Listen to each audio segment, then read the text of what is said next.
A prayer for my family.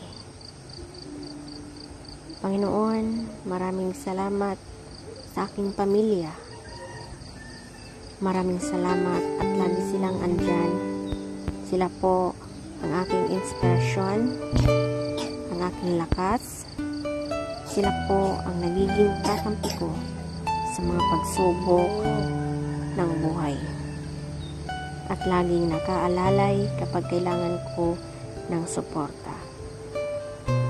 Lord, kasama po ng aking dasal na ito na mas mapalapit sila sa iyo. Mas makilala ka nila. Mas malaman pa nila ang iyong kabaitan.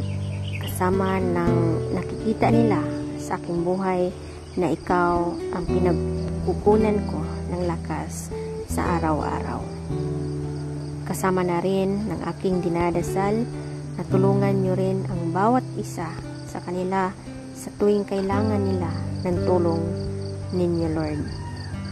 Tulad na lang ng pagtulong na ginagawa mo para sa akin every time na kailangan ko po ng tulong nyo. Palagi nyo silang samahan at protektahan sa lahat ng oras. Alam ko na napakadelikado na sa labas at kailangan nila ng proteksyon ninyo sa mga buhay nila kasama ng ang kanilang mga trabaho.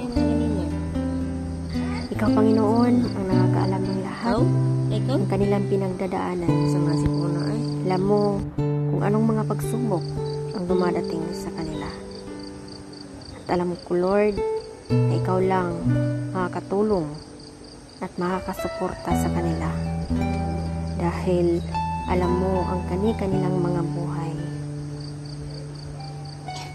Bigyan mo sila ng talino para kanilang magamit sa tuwing may dalahin sila sa kanilang mga buhay. I-remind mo sa kanila na ikaw lang ang pagagalingan ng mga bagay na ito. Mga tulong na ikaw lang ang makakapag-provide. Tulungan niyo rin po ang pamilya kung may pinagdaanan sa kanilang araw. Mga taong ayaw magsalita tungkol sa kanilang mga problema at nagdesisyon na lang na manahimik na lamang and decided to keep it to themselves. Panginoon, alagaan niyo po ang lahat ng magulang, kapatid, at lahat ng miyembro ng pamilyang Pilipino. Patuloy niyo kaming ilayo sa lahat ng uri ng sakit. Ilayo niyo po kami sa lahat ng uri masama. Manatili po sana ang iyong peace sa aming mga puso at isipan. Patuloy niyo po i-guide ang aking buhay.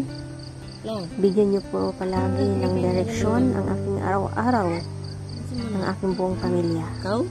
Patawarin niyo po kami sa lahat ng aming kasalanan sa inyo, Panginoon. In Jesus' name we pray.